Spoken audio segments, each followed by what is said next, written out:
So now we're ready to begin our final project. So you are going to want to have one of the 12 by 18 pieces of paper that you got at the beginning of this school year. You're also going to need a pencil and a ruler.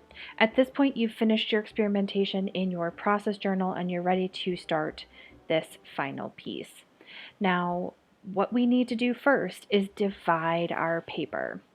So that is the first thing I'm going to do. I'm going to set a pattern here that I want to do for my measurements, and then I will come back. Now, this paper should be exactly 18 inches. I can see by my ruler, which is a bit smidge off screen, that it is not. It's just a tiny bit under. And that has to do with a manufacturing thing. That's not something I did.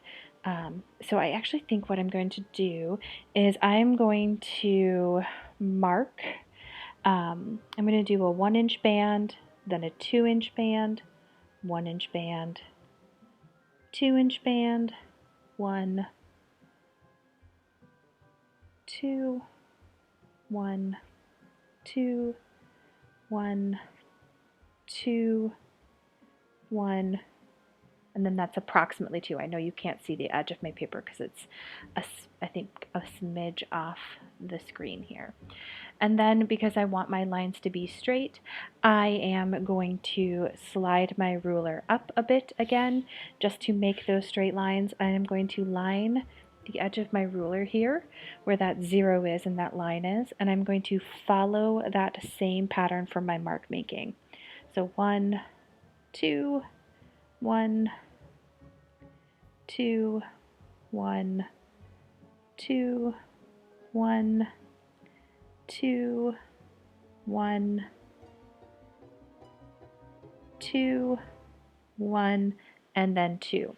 Now to make my straight lines, all I need to do is to connect those 2 dots, and that will give me my straight line. Do not try to eyeball your straight lines. That is a recipe for disaster.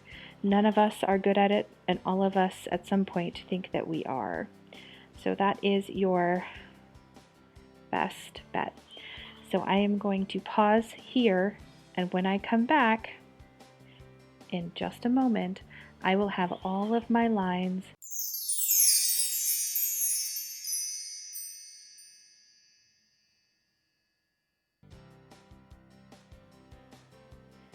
and just like that, I have my entire 12 by 18 piece of paper marked out for my pattern. Now, I'm going to get started on creating these patterns, and so I am just going to twist my paper so that I can be looking at it vertically. Of course, you could do a horizontal set of patterns. That's also great, but for me, my brain wants to work in the vertical here. So I am going to be doing that. So I'm just clearing my space here a little bit.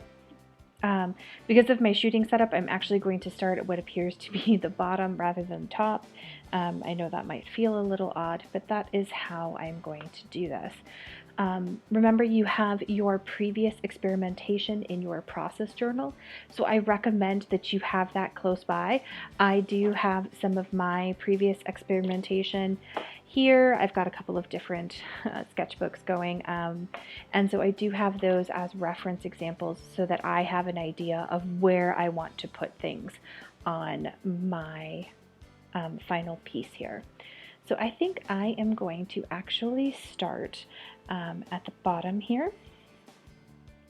And I am going to start with a hand-drawn element. So remember, your projects can have both ruler elements and hand-drawn elements because those patterns that we looked at very much had both. So depending on which culture and which pattern you were inspired by, this might be something that you want to take into consideration as you work. Now, as I always say, make your paper and your pencil do the hard work, not your hands.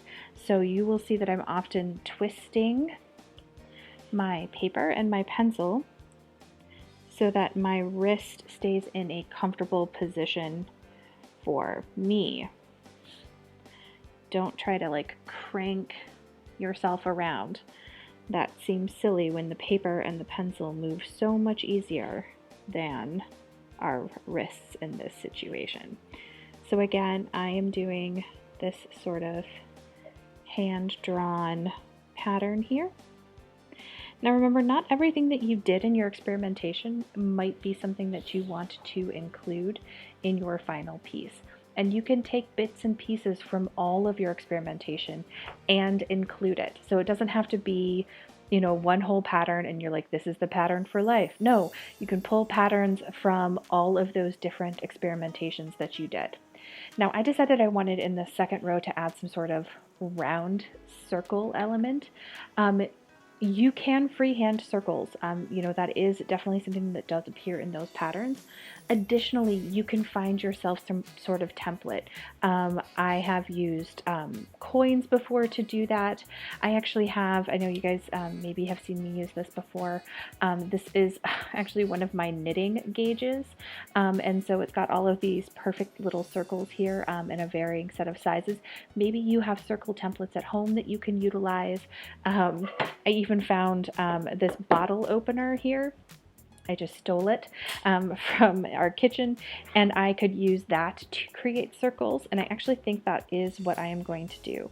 So I think I'm going to do a series of overlapping concentric circles here. So I'm going to take this, and I think I just want to overlap them a bit.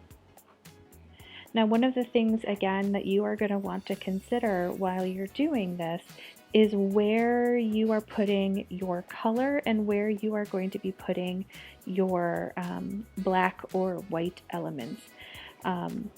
You are going to be using your Sharpies that I gave you in your packets to complete this. So you guys can kind of see I'm starting to do this sort of overlapping, and I see it is kind of going slightly upwards there. So I'm going to try to correct my spacing issue here. Again, I'm not being uber, you know, precise here. I do want this to have that bit of that free-handed element to it to create some visual interest, because those spheres are perfect. Now, if you want it to be perfect, absolutely, that is definitely something that we do see in some of those patterns. It is up to you. It is your pattern. Maybe I didn't have to have that at such an odd angle. Maybe that would have helped me keep those a little bit more straight. Oops. Got a little loosey-goosey there. So there you guys can see I have another set of elements to my pattern. I could leave it there or I could continue working. So when I come back in a moment, I will have some more of this pattern filled in, and then we will move on to adding our black elements and our color.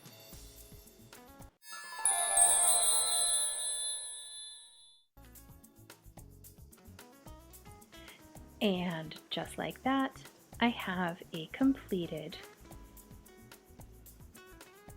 African pattern piece. So now comes the point at which we are going to start to add some black and some color. Now this is going to take a little planning on your part. You will be needing the black Sharpie that I gave you in your supply packet, as well as your oil pastels.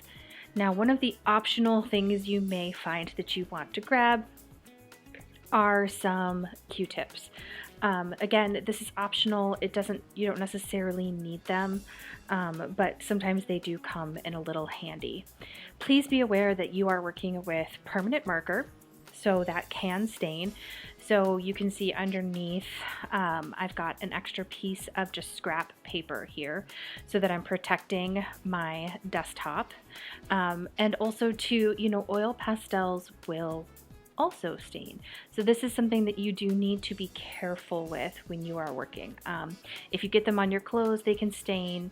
Or if you get them on a desktop, depending on the material that the desktop is, you could end up staining your desktop. So please grab some scrap paper, grab some newspaper or something to put down to protect your work surface, okay?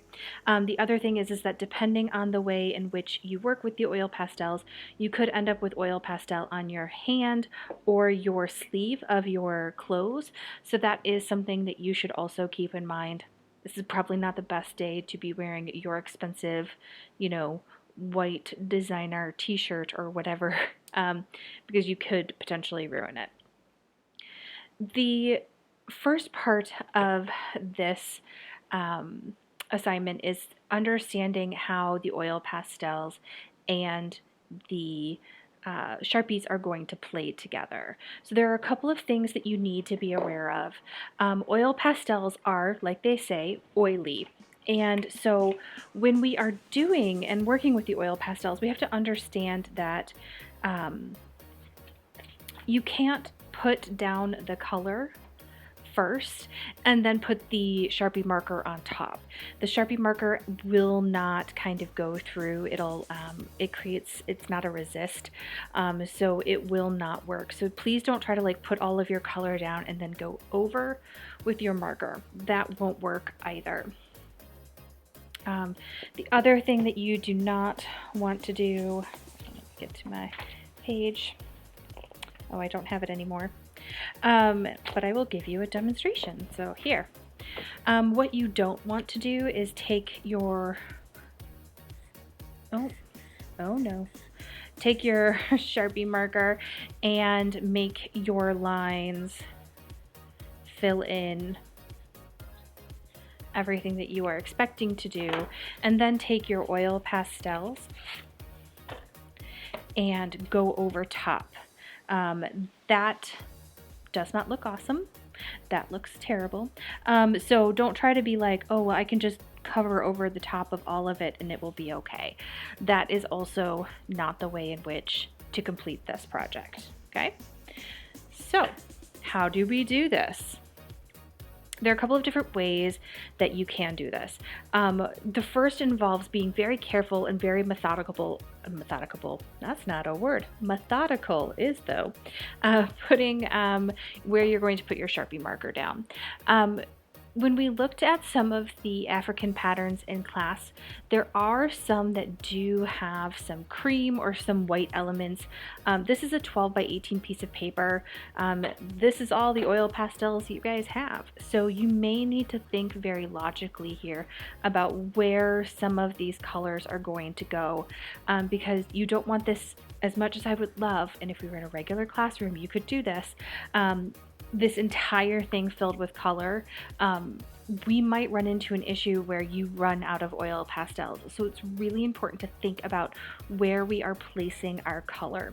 So for this year's assignment, we will probably need to have some areas of white space. They should be relatively minimal, or they should be incorporated into the design. It shouldn't just be, I ran out of oil pastels. Planning and management is one of your ATL skills, so it is something that you should be thinking about. So what I'm going to do here is I'm going to grab my Sharpie. Hopefully it doesn't not play nice with me. And again, my seated position in relation to my table, I am going to turn my assignment here as I work on it. I have decided, and please understand that like as you're working with oil pastels, they won't always cover up these pencil lines. So where you're putting the pencil lines, it might really be important for you to place your oil pastels in the white sections. Okay, so I am going to go ahead and I am just going to start by filling in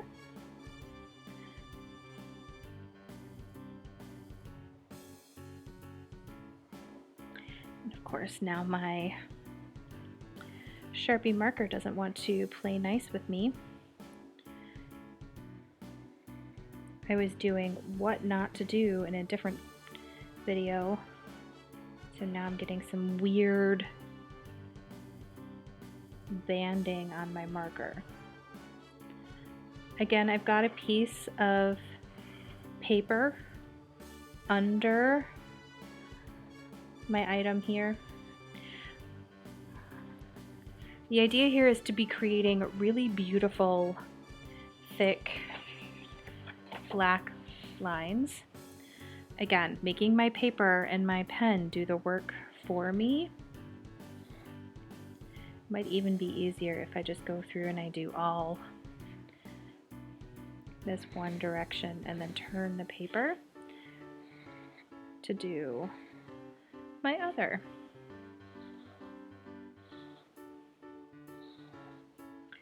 Work smarter, not harder, right? Okay, so I've got my first set of shapes done. And then I'm going to think about where I want to put my black in this section. So I think I'm going to do,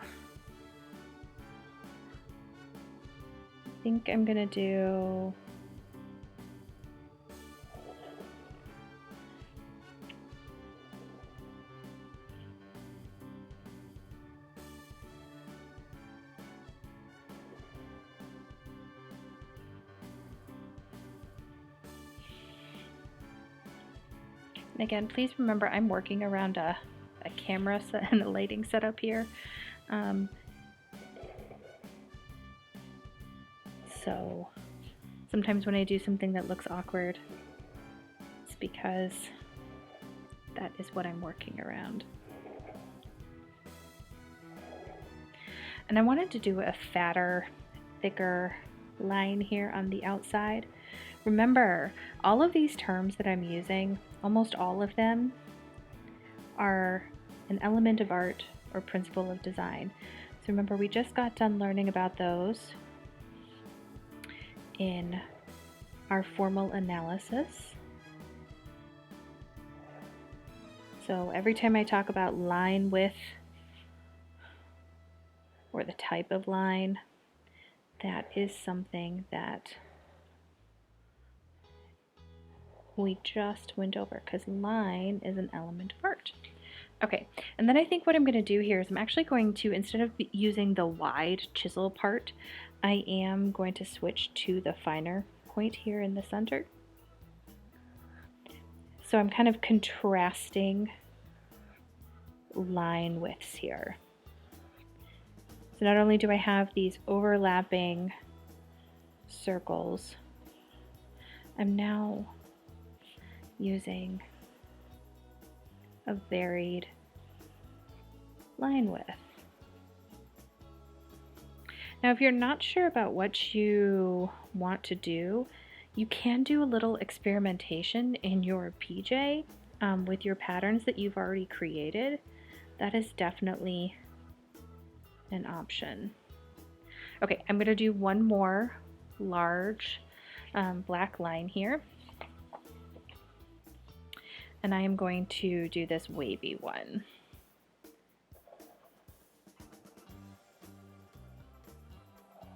This sort of lovely undulating line. Okay, so I've got the start here. Of course, you should continue to fill in your areas that are black. If you wanted, you could even line your bands in black if you wanted to do that in order to provide like an additional graphic element. But I'm going to go ahead and I am going to start to add some color here with my oil pastels. When we work with oil pastels, smudging isn't something we are going to want to do a whole lot with our fingers. Again, we might have the issue where our fingers are not going to be as precise as we would like them to be if we're trying to spread some color around. So I am going to take an oil pastel. I'm going to be very careful, again, not going over.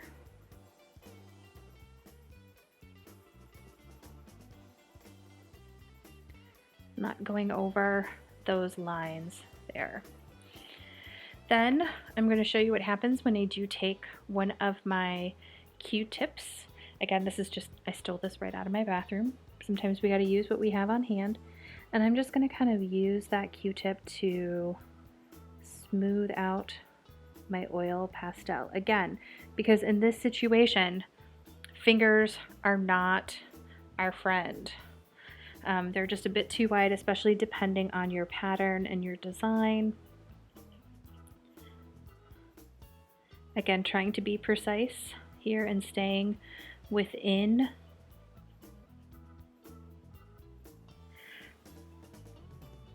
and keeping a thoughtful eye towards the fact that you have a 12 by 18 piece here, and this is potentially the only oil pastels that you have. Now I know some of you guys may have your own oil pastels at home. If that is the case, please feel free to use your oil pastels that you have at home if you would like to do so. But I know not everybody has access to oil pastels. The really lovely thing about oil pastels is that, you know, most of the colors are incredibly saturated, which is very similar to some of those African patterns that we looked at. Don't forget to reference or think about your inspiration patterns that you looked at prior to starting this. Okay, so then I would go back in with my Q-tip here and kind of clean up those spaces, make sure there's no white peeking through. This really does allow you to kind of use the oil pastel a bit more precisely and kind of conserve the oil pastel.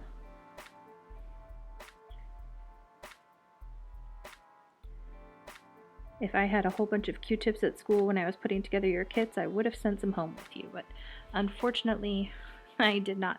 So you can see I've got quite a bit of white space gapping through here. That Q-tip will really make that all go away. So hopefully you guys have some Q-tips at home. I use Q-tips a lot in my art, so I have like an industrial size order of them that I get every couple of months. Okay, and then I've decided that I want my other color here to be a yellow color. Now, remember, sometimes when we use colors next to one another, they can get a little bit of a smudgy sort of effect happening here. So I'm just going to use a scrap piece of paper here, and I'm going to try to clean off a little bit of that red that got on there, and that happened because I was using these oil pastels for a different demonstration. So I do understand that now I got a little smudgy color there, but that's okay. We'll live with it. Please don't try to cover something like that up with whiteout. It's never a good idea.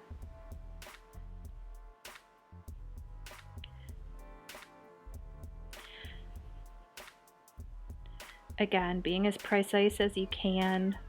I will be going back in with another clean Q-tip here.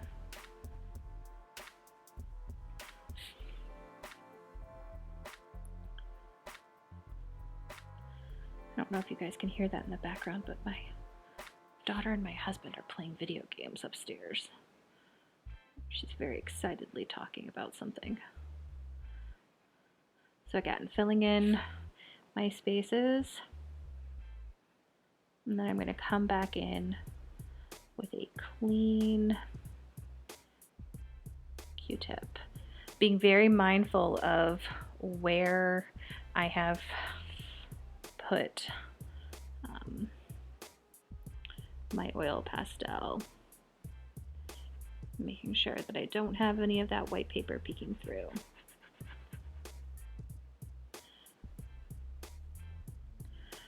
Again, because my fingers would not smudge this nicely. It would just make a big mess. And this project, this pattern, is about cleanliness, craftsmanship.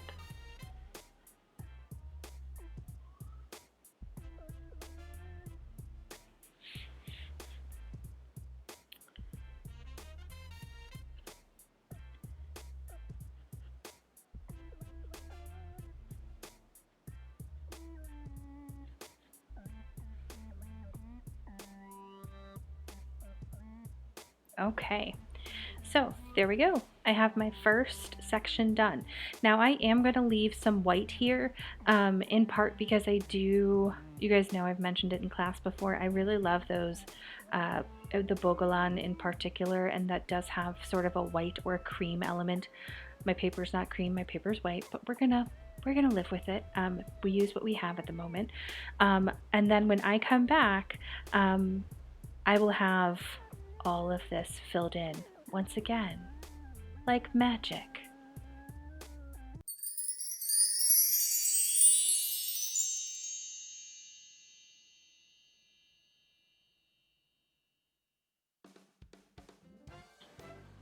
And through the magic of video editing, here is my final piece. So you can see I do have a variety of colors, and I am really pleased to report that there are plenty of oil pastels in your packet to color this entire thing in color. I will even show you. These are the exact same ones that you guys had. So you can see that, like, I really used the yellow, but I didn't even need to peel any of my oil pastels in order to make this piece. If you do, that's fine. It all depends on the color selections that you choose. Just be mindful of the fact that this is what you have to work with. So if your piece is really heavy on like a red color, that you may find that you are close to running out of red towards the end of the assignment. Again, thinking, how you're using your colors judiciously. If you look at this, you're going to notice that, I did try to keep an eye towards the precision. That is really, really important in this project. So, keeping the oil pastel away from the black, and keeping those areas really nice and clean and neat. So that is the goal of this project. It should, look like your inspiration when you are complete. I did change my mind. I know the last thing I had said was that I was going to leave like a white accent here. I changed my mind while I was working on my composition, which is something that absolutely happens. It didn't feel right once I had the rest of the composition finished, so I went back and I added some more color. Now, some of the African patterns we looked at did have some white spaces, especially I'm thinking like of the Adire patterns where they have the beautiful white against the indigo cloth. If you are doing that, remember that that should be kept to, a minimum in your design. There shouldn't be large open white areas. It really should be a filled in composition.